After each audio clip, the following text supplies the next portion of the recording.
Gotitas de esperanza. Reflexión diaria de la palabra. Alimentar el espíritu y animar nuestra confianza en Dios. Por Monseñor Marco Antonio Merchán Ladino, obispo de la diócesis de Neiva. Muy buenos días para todos. Iniciamos hoy el mes de junio y con él, en el texto del Evangelio de San Marcos, vemos que la relación de Jesús con las autoridades religiosas y políticas de Israel cada vez va subiendo de tono. La decisión de eliminarlo de alguna manera ya la habían tomado.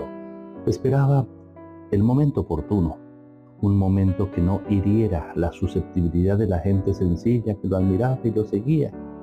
La táctica era entonces hacerlo quedar mal, destruirle su autoridad moral de manera que los que lo seguían se sintieran defraudados de él.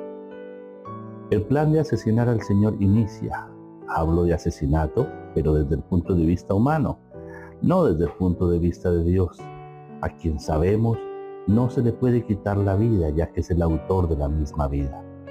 Más bien, coincide el plan del Padre, que es entregarnos por amor a su Hijo único, y el plan amoroso de Jesús, que ya había instruido a sus discípulos de su destino final, de sufrimiento y de cruz, dando la vida por nosotros.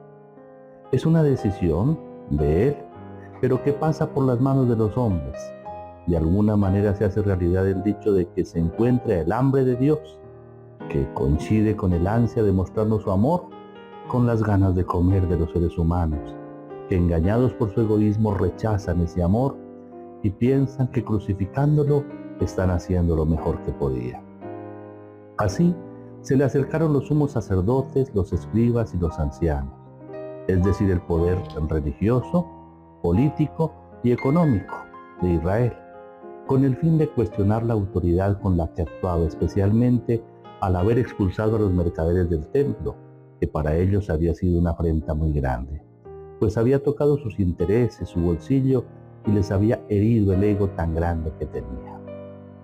La vida del Señor, como la de todo cristiano, definitivamente es el signo de contradicción, pues necesitamos empeñarnos en todo aquello que se opone al perdón y a la paz. Y aquí entra la mentira, la injusticia, la corrupción, el odio, la muerte, etc. Cosas contra las que el Señor Jesús siempre luchó. ¿De dónde venía la autoridad de Jesús? Era una pregunta recurrente para ellos, pues no les cabía en la cabeza ni soportaban que un pobre carpintero de Nazaret hablara y actuara de esa manera. Algunos otros, en cambio, sobre todo la gente sencilla, estaban maravillados. Ellos veían y se respondían a esa pregunta diciendo que su autoridad estaba en la fuerza de su palabra, pues nadie había hablado jamás como ese hombre. Sí, es cierto, es que su palabra creaba, transformaba, hacía lo que decía, era coherente, vencía el espíritu del mal. Pero el mal, sabemos, siempre se resiste. Por eso los poderosos, como buenos políticos, se unieron, aunque no fueran amigos.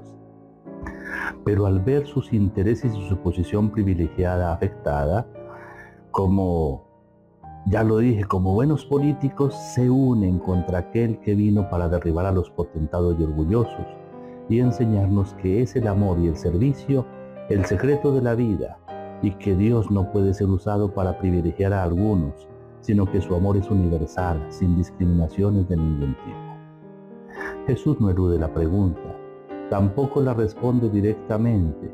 Lo que hace es plantearles una contrapregunta que condiciona su respuesta a la de sus adversarios. ¿De dónde procedía el bautismo de Juan? ¿De Dios o de los hombres? El Señor no pretende polemizar ni ganar tiempo, sino llevar a sus adversarios, que se suponía eran tan conocedores de la Escritura, a que descubrieran lo que en la Escritura se anunciaba del Señor, pasando por Juan Bautista, que es el nexo entre lo anunciado y la realidad. De manera que las evidencias estaban, solo que ellos eran ciegos y no querían ver. Acoger a Juan y su mensaje era la mejor y más adecuada manera de prepararse al encuentro del Señor.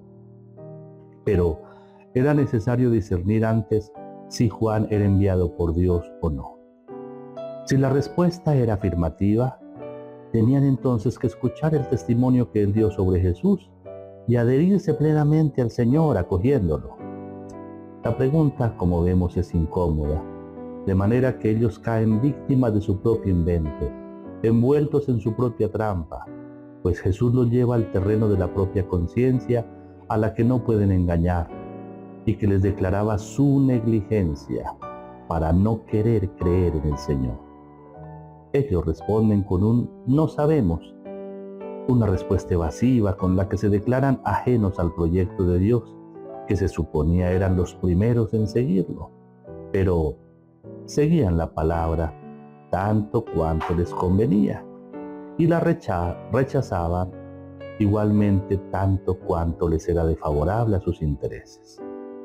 En realidad, como vemos, eran unos insensatos al no querer darse cuenta de que estaban ante la sabiduría divina en persona. Eran tan tontos que planteaban preguntas que ellos mismos no eran capaces de responder, y aunque se supieran, preferían decir que no sabían. ¿Para qué? Para no comprometerse. Aquí tenemos que decir que no nos pase lo mismo a nosotros. No, que no nos pase. Que abramos los ojos, que descubramos a Jesús, su amor infinito, que lo acojamos y nos convirtamos en sus discípulos y seguidores fieles. El Señor esté con ustedes y la bendición de Dios Todopoderoso, Padre, Hijo y Espíritu Santo descienda sobre ustedes y los acompañe siempre. Amén.